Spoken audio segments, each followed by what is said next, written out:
Tickets at mnhs.org. Programming supported by Sala Architects. You can experience 2 of their thoughtfully crafted homes online at the Homes by Architects virtual tour, now through October 10th. Event details and more at salaarc.com.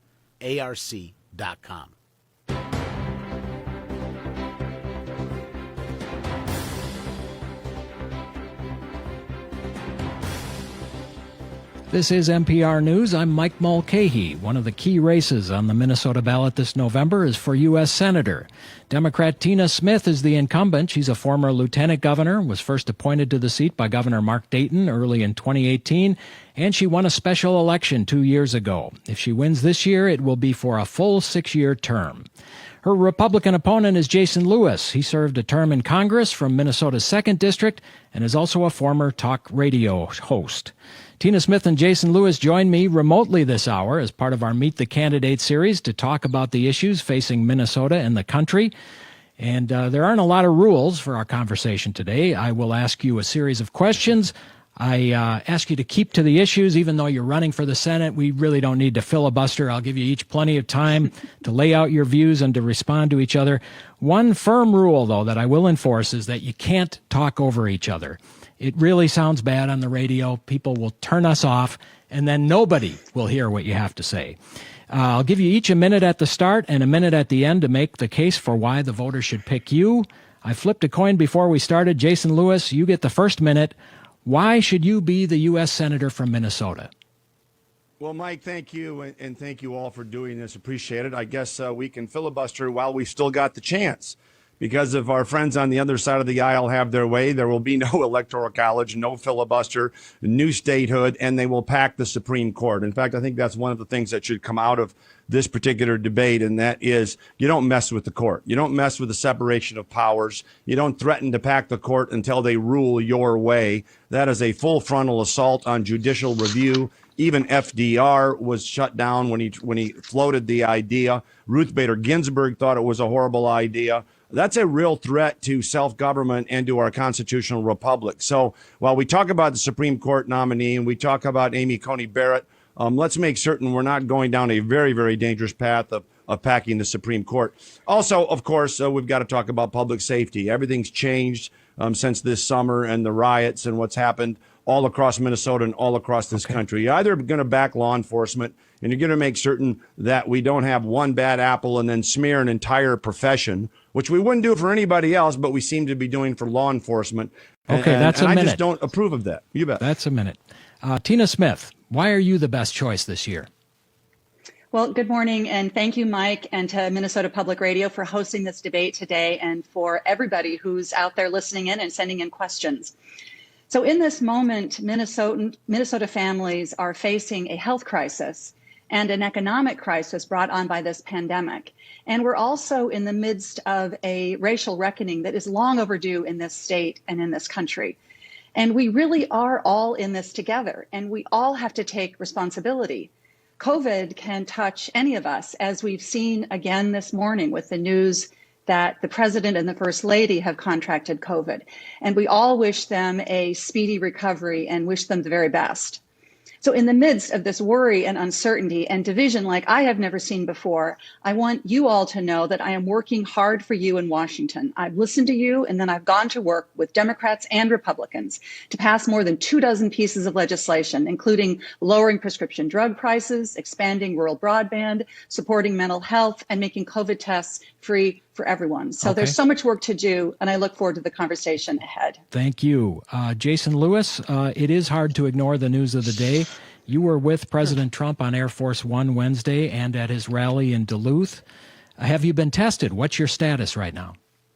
I've been tested about 4 times in the last 4 weeks because the president and the vice president have been to Minnesota so often. As you know, when you get together with them, you get tested. And fortunately, we maintain social distancing. I did talk to the president, but at a distance. I think we're just fine. But as a matter of precaution, we're going to quarantine until I can get a chance to get over to the doctor and get tested, just as the way we should do it, which is always the way we should do these things. You should test and quarantine those who are vulnerable, been exposed, or are sick.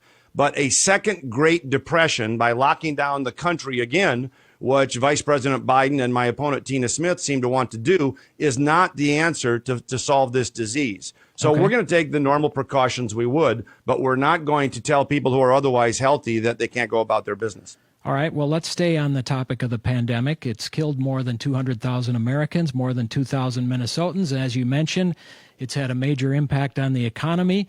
What should the U.S. government do? What would you support in the Senate to both keep us safe and to allow businesses and other public places to reopen and get back to normal? Tina Smith, start with you. Well, thank you. I think COVID has really shown us.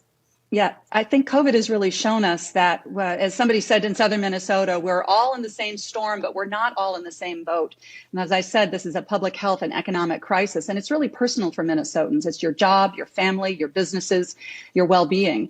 So my approach in the Senate has been bipartisan, to work across the aisle to get support to families, support to small businesses, and also support to hospitals, especially rural hospitals. The Trump administration's response to the COVID pandemic has been, it's been a disaster. There has been a lack of coordinated strategy. There has been a shortage of testing and personal protective equipment.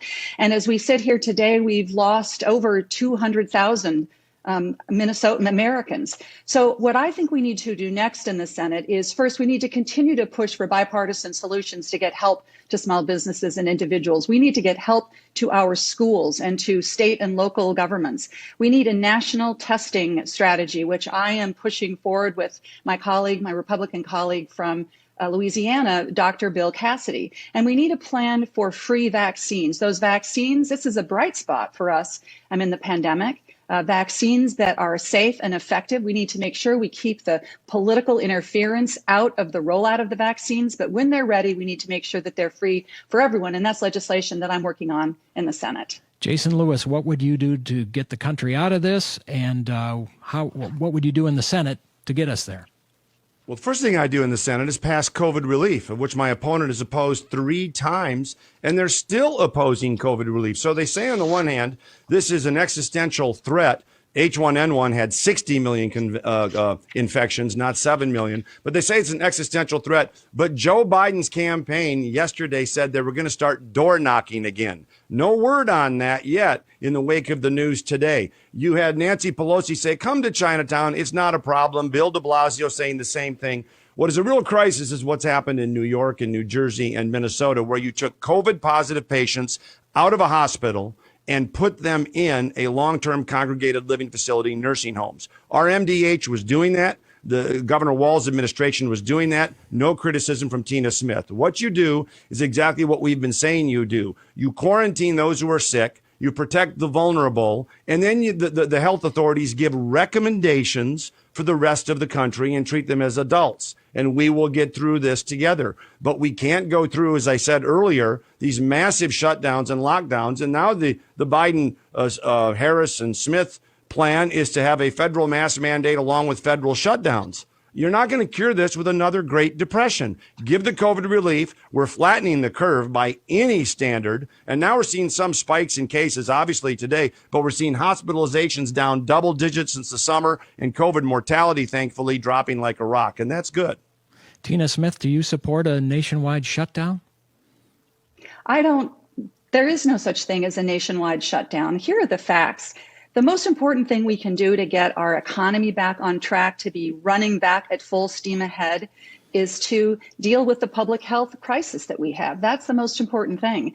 Now, there's a clear difference here between my opponent and the approach that I've taken. I have had strong support for bipartisan bills that have gotten help to Minnesotans, and I'm very proud of that. In the Senate, you get things done when you compromise, when you reach across party lines to make a difference in people's lives and in Minnesotans' lives. Now, my opponent has said that compromise makes him nervous. He has said that in this issue about whether people should be wearing masks or not, he's ridiculed the public health experts. He said that they are part of the deep state. He pushes conspiracy theories that death counts are exaggerated, and he sued the governor. This is not the way to get things done for Minnesotans. The way to get things done is to reach across party lines, to find common ground, and then to focus on people's lives and what you can do to help them. And that's been my approach. Jason Lewis, if you and It's the president been my approach had been, too, Mike. I compromised hang on one with second. Bobby Scott Hang on juvenile justice reform. Okay, if you and the president had been wearing masks the other day, though, you wouldn't have to be in quarantine for 2 weeks, right? Well, your question and Tina dodged the point about a federal mask mandate. I am opposed to a federal mask mandate. I think it's unconstitutional. Joe Biden has said he's in favor of one. I'd like to hear the senator's view on that at some point. Hawaii had an indoor and outdoor mask mandate. And what happened in Hawaii this summer? Their cases increased tenfold. This is a contagion. It's tough to control. You go about your business and do the best you can protecting the vulnerable by not putting COVID positive patients in nursing homes. But if your point is we're going to shut down every resort in northern Minnesota, we're going to tell kids they can't go back to school, we're going to basically block economic progress, you're never going to get to the bottom of this because you need economic growth to cure the disease, develop the vaccines and the therapeutics. That's my point. Tina Smith, Jason Lewis said you voted against aid packages in the Senate. You have. What kind of package should the Senate pass? Who should get the help? Well, I'm glad that you raised that because this is a place where former Congressman Lewis is, he's entitled to his own opinions, but not his own facts. We have passed bipartisan legislation and we have gotten things done because we passed bipartisan legislation. Now, Congressman Lewis likes to point out the legislation that I voted against, but let me explain what that's about.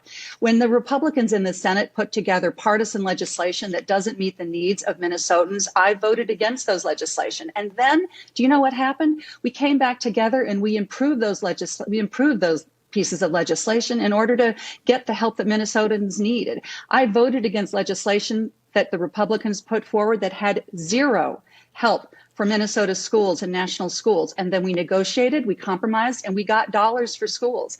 I voted against legislation that had $0 for state and local governments and tribal governments. And then we came together and we negotiated and we compromised and we got resources for public services. That's what it looks like when you get things done in the Senate. And I'm proud of that work. Should there be another aid package, Senator Smith? There should be another aid package. Is that for me, Mike, or her? That's for Tina Smith. Yeah. I'll get right back to you, Jason Lewis. All right. Thanks so much. And in fact, yesterday, the House of Representatives passed another aid package, another effort by Democrats to compromise and to try to find common ground. There's been significant work that's happened between Speaker Pelosi and Secretary Mnuchin. Unfortunately, that hasn't borne fruit yet. But meanwhile, the Republicans in the Senate have been completely on the sidelines, offering no solutions and not moving us forward. And it's unfortunate because, boy, I talk to small businesses in Minnesota. I talk to families. I talk to people who are worried about their schools, and we need to come to a resolution on this. Jason Lewis, what kind of package would you support in the Senate to help people out in all this? Well, indeed, facts are stubborn things, Senator. You voted against 3 COVID packages that would have gone directly to Minnesotans, not to state government, not to other governmental organizations, but right to Minnesotans. There's a $1 trillion package sitting there right now the Democrats are holding up. So those are the facts. And you can, if you're holding up an aid package because you want incarcerated felons to get the vote, your heart isn't in the right place. That has nothing to do with COVID relief. And that was that was one of the demands in one of the previous COVID relief packages that the Democrats were demanding. There's a bill right now ready to go, and the Democrats are holding it up. So I would have voted for all of the first 3 packages I mentioned, including the ones Mitch McConnell has on the table right now. But in the final analysis, we've got to get the economy going again and not just keep passing relief packages after relief packages. I think if the government shuts down the economy, they have an obligation to help out of work. But Tennessee, Florida, a number of states are getting their economies going again, and Minnesota isn't, sadly. We're talking with Jason Lewis. He's the Republican candidate for U.S. Senate. Tina Smith, she's the DFL senator and is running again this year. All the voters in Minnesota will get a say in this race, and they'll decide who serves the next 6-year term in the Senate. Let me change the subject to police and public safety, a huge issue, especially after the death of George Floyd at the hands of Minneapolis police officers on Memorial Day and everything that followed after that. Jason Lewis, what would you do as senator to ensure that all people, and especially people of color, receive equal justice under the law?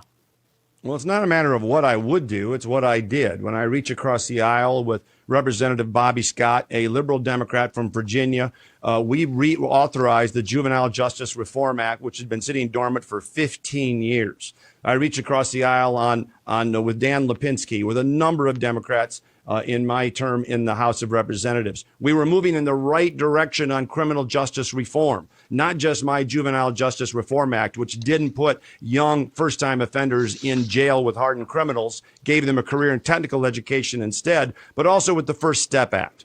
But one injustice doesn't solve another. And the riots in the wake of all of these tragedies are simply uncalled. Joe Biden saying Antifa is an idea, not an organization, while magically these pile of bricks show up in Kenosha, in Chicago, in Minneapolis, and in Portland.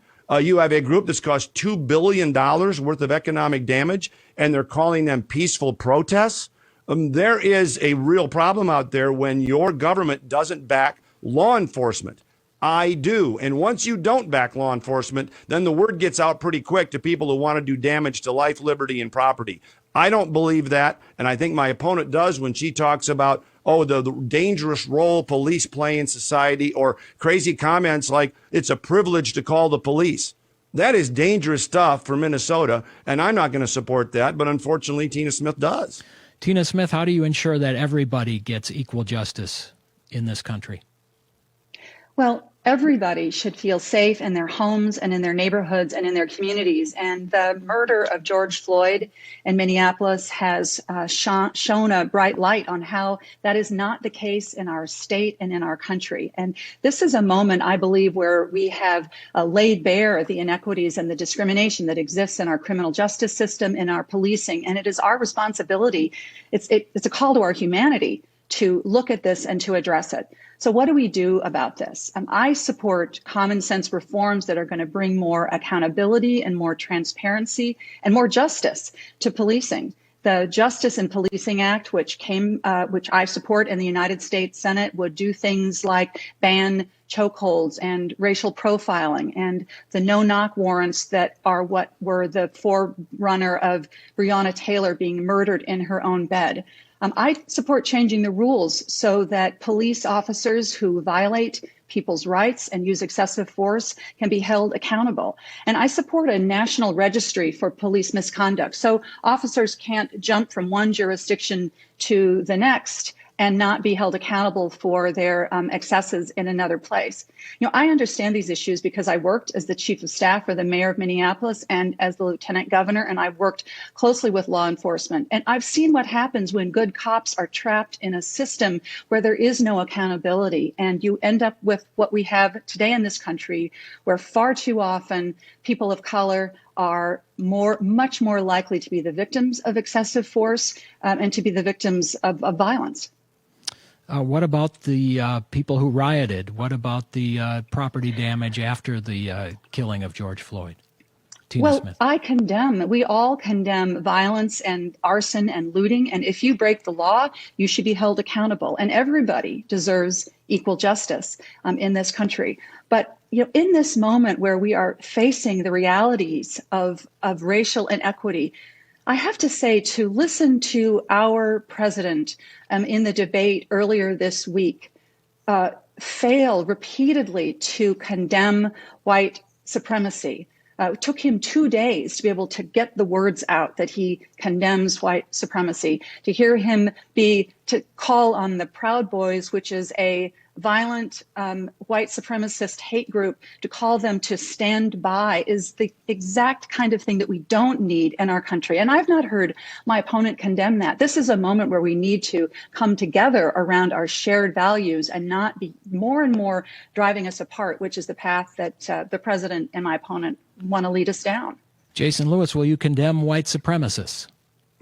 Of course, we all have condemned them, including the president months ago. But I believe in due process for all do, including for law enforcement officers. And that's a difference between myself and Tina Smith. She's in this reimagine the police mode with the Bernie Sanders manifesto, which nobody knows what it means except the Minneapolis City Council, who is voting to defund the police and then blame them. She wants to take away qualified immunity from policemen and women.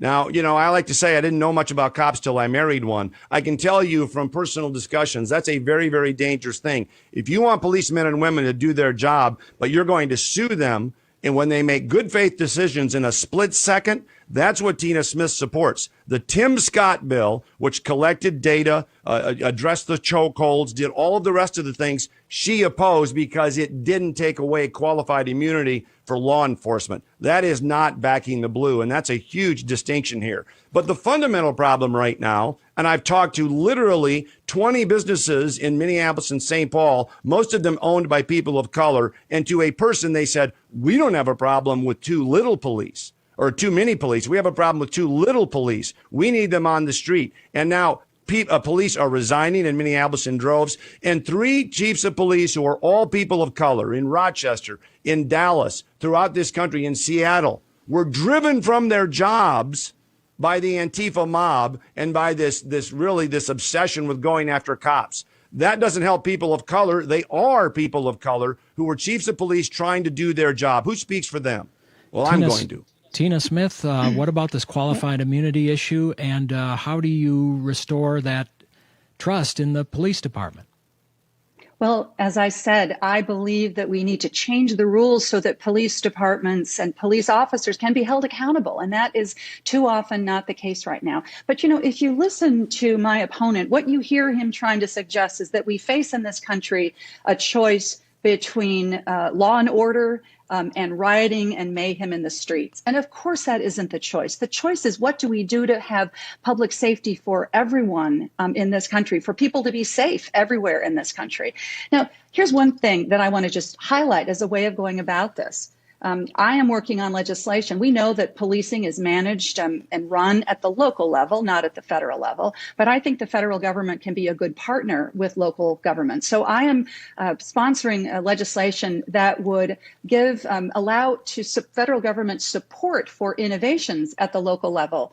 Like, for example, the idea that you could send co-responders, police officers and co-responder when somebody is having a mental health crisis. The police officer is not often well positioned or well trained to deal with that kind of a mental health crisis. So let's have 2 people go to help make sure that that person who is having a crisis can get the help that they need rather than result in more violence.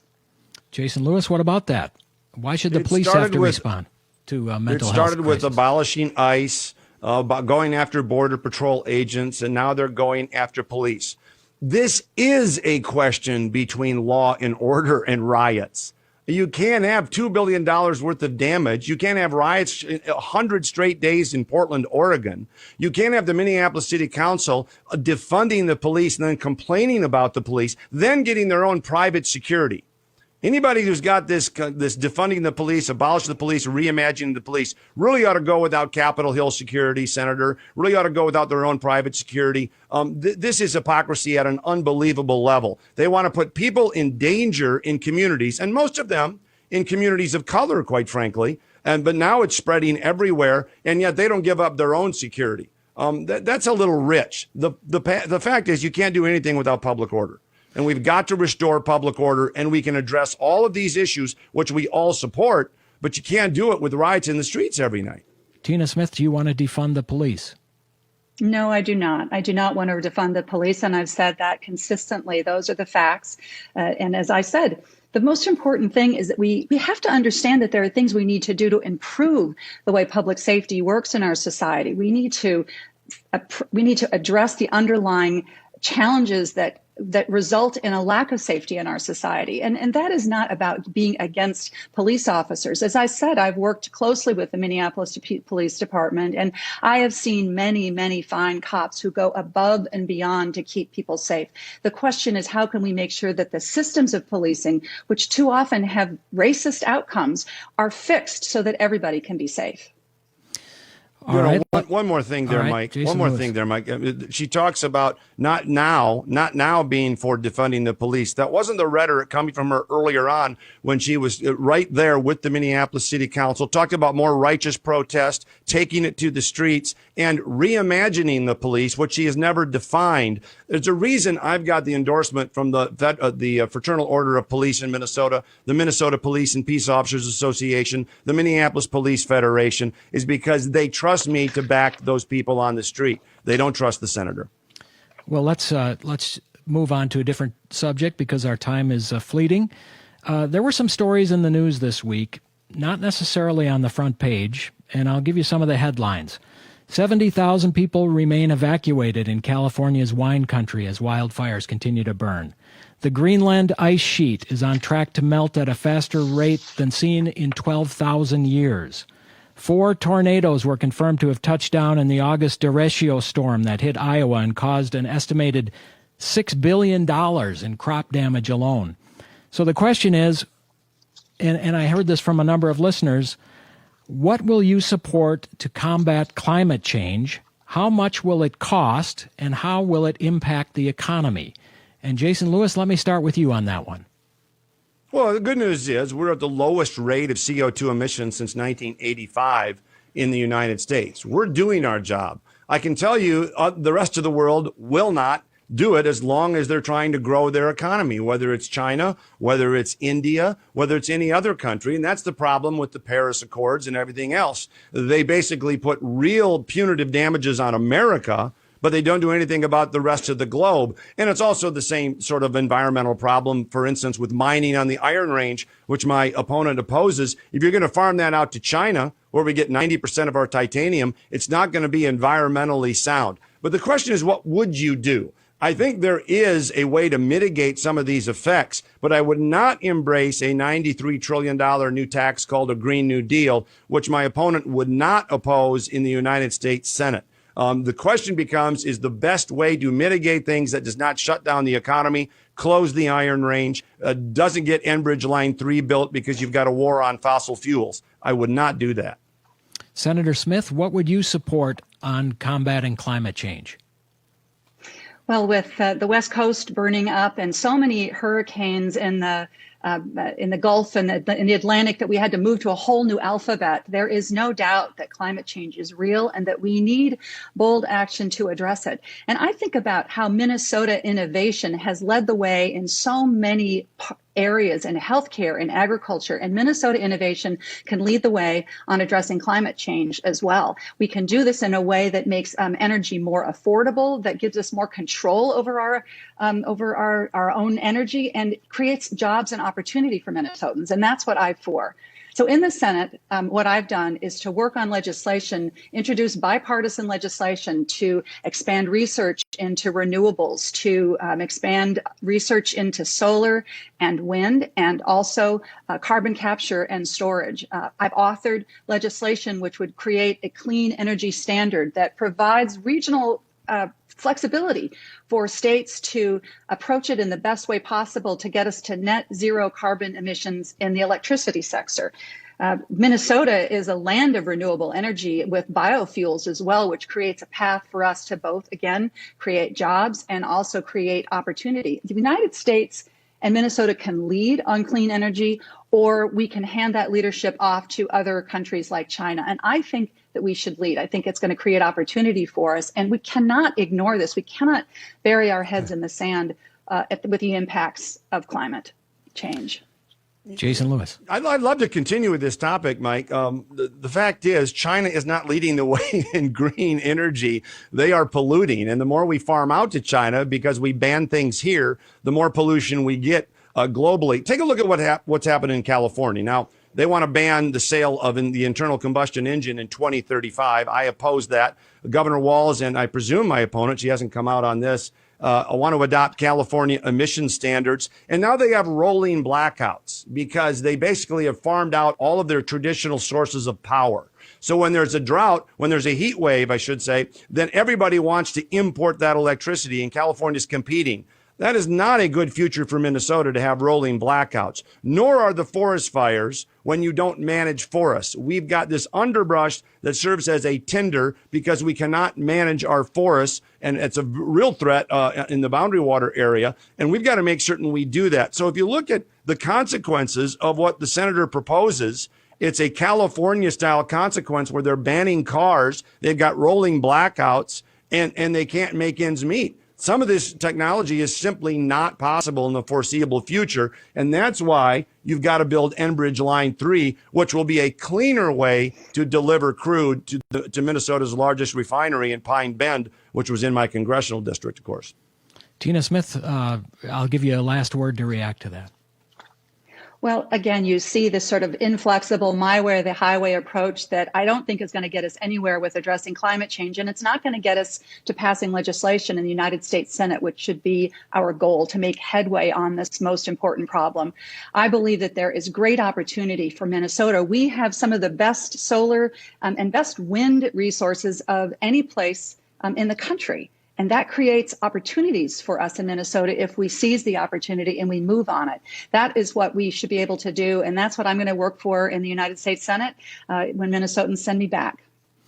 All right. We're talking with Senator Tina Smith and her Republican challenger, Jason Lewis. This is NPR News. The Supreme Court. Mentioned it earlier. Senator Smith, if you are in the Senate next year, and if Amy Coney Barrett is confirmed to the Supreme Court, would you support a move to add members to the court?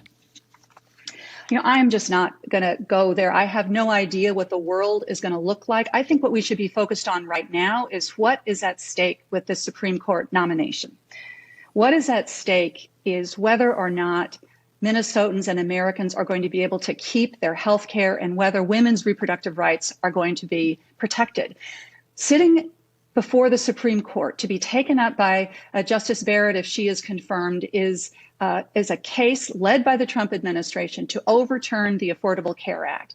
And that would mean that millions of Americans who rely on insurance for their coverage for pre-existing conditions would lose that protection. Millions of Americans would lose their health insurance if the Affordable Care Act was overturned, something that my opponent has said that he thinks should happen. So in this moment, Minnesotans and Americans need to lift up their voices and ask themselves, is this the kind of Supreme Court that we want? Is this what we want to see happening, especially in the middle of a global pandemic? We should not be thinking about throwing people off of their health care and taking away protections for pre-existing conditions. So this is the most important thing. What if it's the Supreme Court we have, though, and you're reelected and you're back in the Senate next year? What's your alternative? How do you fix that? Well, you know, I am not considering anything about packing the courts. That's not what I'm looking at. But what I'm focused on is that I will not concede that this is over. I believe that we've seen examples of this. I want to remind Minnesotans and Americans that when everybody thought that all was lost with the Affordable Care Act and there was another vote in front of the Senate to repeal the Affordable Care Act, Americans lifted up their voices and they spoke out. And by one vote, a handful of Republicans came over to protect the Affordable Care Act. And so I will not concede that there aren't a few Republicans that will see that this Supreme Court nomination is the wrong thing for our country. And also, you know, this sort of hypocritical power grab that Mitch McConnell is using to force this lifetime appointment through when we are literally in the midst of an election. I think Americans and Minnesotans see right through that, and it's not what they want. We can see that. Jason Lewis, a hypocritical power grab? Isn't that why Democrats are even considering something to change the makeup of the court? Well, the number isn't in the Constitution. First of all, you don't get to be a senator from Minnesota without telling people what you're going to do. Tina Smith is pulling a Joe Biden here. Well, I'm not going to go there. That's not an answer. You're either going to pack the court, which I think your answer is yes, and undo the filibuster, which is in the Senate rules, and Majority Leader Schumer ostensibly has already said he would do it. So you either disagree with him, you agree with him, but you got to tell people where you stand. Packing the court is a dangerous scheme that's going to take this country from a constitutional republic to a banana republic. Ruth Bader Ginsburg said a couple of years ago, presidents don't get elected for 3 years. They get elected for 4. In 2016, we elected President Trump. In 2018, we expanded the Republican majority, and that is the difference between 2016. They want their officials to do their duty. Now, as to the notion of the Affordable Care Act, the Affordable Care Act is not up for being overturned. It's up for a question on severability, whether one section of a bill, if it's unconstitutional, would undo the whole thing. And historical precedent says that's not the case. But what Senator Smith is essentially saying is, I want a litmus test. I want a litmus test on how you're going to rule on the ACA, and I want a litmus test that what Daniel Patrick Moynihan called infanticide, partial birth abortion, and in some cases abortion for babies who survived a botched abortion, is somewhere in the Constitution. I vehemently oppose that. I'm pro-life. But more importantly, you don't tell a judge to telegraph what they're going to rule on a case before they've heard the facts. I have no idea how Amy Coney Barrett's going to rule on any of this, nor would I dare to ask her. That's totally inappropriate. And yet that's what Senator Smith is saying. It's my way or the highway. Where have we heard that before? I want to know how you're going to come out on these issues before I say aye. That is not the purpose of judicial or of the Senate confirmation. You're looking at judicial philosophy, not a preview of how they're going to rule. Well, Congressman Lewis, wouldn't Merrick Garland argue that the president should be able to appoint a justice too? The Republicans and the president did, and the Republicans didn't give him a hearing. So how can you argue it's a fair process if now President Trump can appoint his and get her confirmed? Because we've had an election since then, and the election was a Republican president was put in place. So when President Obama, who, by the way, thought in the 4th year of his presidency he should nominate someone, and he should, there was a Republican Senate whose job it was to give advice and consent. In this case, they said no. But you had different parties controlling 2 different branches. Today, since 2016, you've had the same party in the White House, and they expanded the Senate majority. But if you're talking, and that's the will of the people, I would add. So if you're talking about the will of the people said, I want a Republican president, I want a Republican Senate. That's what's moving this nomination forward. But packing the court, undoing the filibuster, giving a statehood to D.C. and Puerto Rico for one-party rule, banning the Electoral College, doing everything you possibly can to stay in power is not the will of the people. And I even forgot almost the fact that for the last 3 years, we've been engaged in a false Russian conspiracy hoax that tried to undermine an election. The Democrats' entire line recently has been, this is what the people voted for. What can we do to stop it? Tina Smith, have you made up your mind beforehand? Are you trying to subvert the will of the people? Well, first, I think we all know that Judge Barrett has been nominated to the Supreme Court by this president because, as he said himself, he would only nominate people to the Supreme Court who he knew would overturn Roe versus Wade, who would overturn the Affordable Care Act. Now, the former congressman, I think, is trying to distract everyone from something that is very important, which is the importance of the Affordable Care Act and what is at stake with the Affordable Care Act. And he has said that he does not support the Affordable Care Act and that he would support legislation which would strip away protections for people with pre-existing conditions. Now, think about this. We have had over 100,000 Minnesotans who have been diagnosed and have recovered from COVID. That is a pre-existing condition. Now, he will tell you that he supported legislation which had in its language no pre-existing conditions. But what he won't tell you is that that same legislation would have allowed insurance companies to go back to the bad old days when they could charge people anything if they had a pre-existing condition, or if they were a woman, or if they were a senior. And outside independent analysts have said that under his proposal, premiums would have gone up 20%, and over 20 million Americans would lost their insurance because they couldn't afford it. This is exactly the wrong direction to be going, especially in the middle of a pandemic. Jason Lewis, quick response. Yeah. Sure. Outside independent analysts. Well, no wonder. Those are called Democrat consultants. The CBO said our legislation would have dropped premiums anywhere from 20 to 30%. The bill I supported had this language, folks, quote, Nothing in this act shall be construed as permitting insurers to limit access to health coverage for individuals with pre-existing conditions, close quote. Kennedy Kassenbaum had the same sort of language in it, and that was universally passed. The real danger to healthcare is what Tina Smith supports in a public option, which would destroy Medicare as we know it. Navigant, if you want to talk about outside consultants, said it would close 49 rural hospitals. And Kirsten Gillibrand, Senator Smith's colleague, said the public option, which Smith supports, is a transition to single payer. That would devastate the healthcare markets. It would be a government takeover. The reimbursement rates would drop, and we'd be rationing by queue in the near distant future, which is why I opposed having government takeover in a single payer system. Tina Smith, one more chance to respond, then we'll move on. Well, everybody in this country should have access to high quality health insurance that they could afford, no matter who they are or where they live. And that's why we should be focusing on improving the Affordable Care Act, not tearing it down. We should be focusing on supporting Medicare, which is such an important part of health insurance for our seniors, not undoing it, as the former congressman has said, who supported $500 billion in cuts to Medicare. We should be looking at shoring up what we have and making it better and moving to a place where everybody has access to health insurance that they can afford. And that's why I support the public option, which would allow people to choose to buy into Medicare, for example, if they wanted to. And if they wanted to keep the insurance that they have from their employer or through their union, then that would be their option also. All right, let's move to a different topic. President Trump said in Duluth this week that if Joe Biden is elected, he will turn Minnesota into, quote, a refugee camp. And he said that we were, quote, one of the hardest hit states when it comes to refugee resettlement. Overall, are refugees a good thing or a bad thing for Minnesota? Have their contributions been a positive or a negative?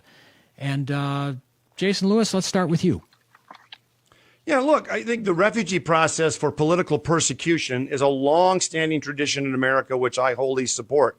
The question becomes, are we now taking refugees in, which are very, very costly, in some figures $80,000 to settle a refugee here in the state of Minnesota? Are we taking them in not for political persecution, which was the design of the program, or just sort of an open borders policy where anybody can come in, and it costs American taxpayers, Minnesota taxpayers, indeed a lot of money to do that. The key in front of local control in this particular situation is very much like sanctuary cities, which my opponent supports. They say, well, if you're gonna cooperate with ICE, we're going to become a sanctuary city and not enforce federal law. Well, you had a number of counties like Beltrami up north that said, look, we want to say as to how much we can afford, how many refugees we can take conceivably to manage our schools, to manage our social services. So we ought to have that local control, not unlike sanctuary cities. And I definitely supported that. The last winter, obviously, I did a town hall up there supporting those people, and I would continue to support local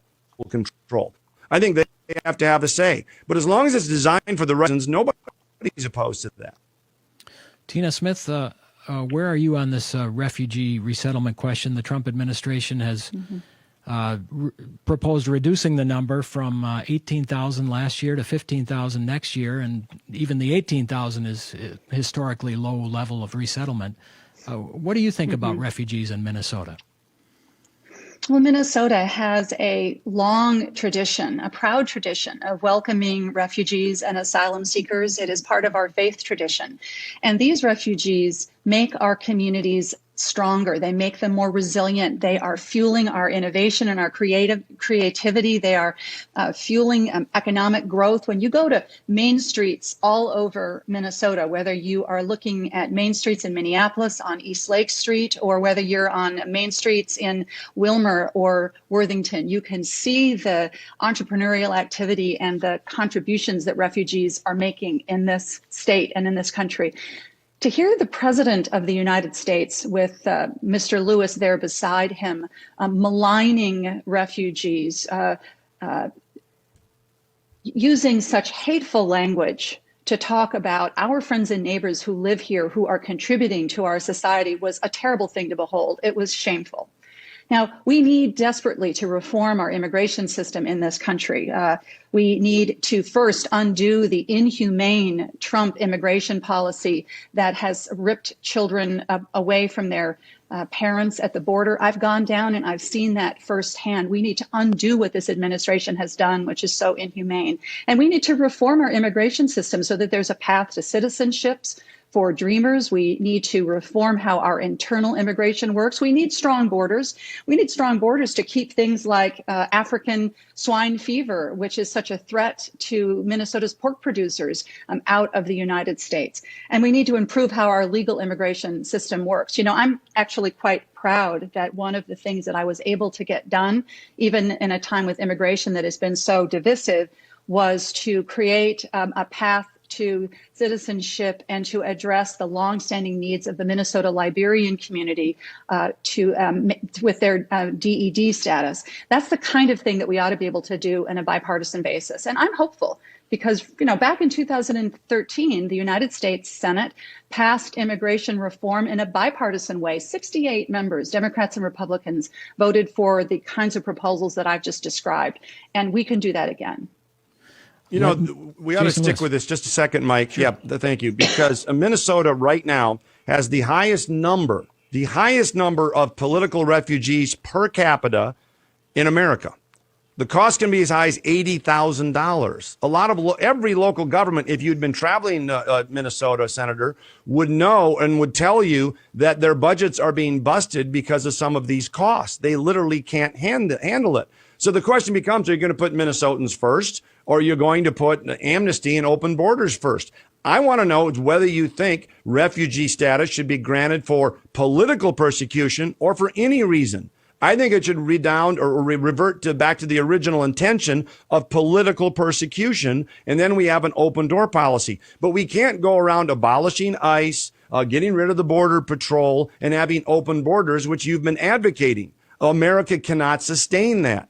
And I would add one more thing about compromise. I voted for two Good Lot 1, Good Lot 2 bills in the House of Representatives that would have had a fix for dreamers, including a path to citizenship, would have fixed the Flores consent decree on the border for holding people for 20 days.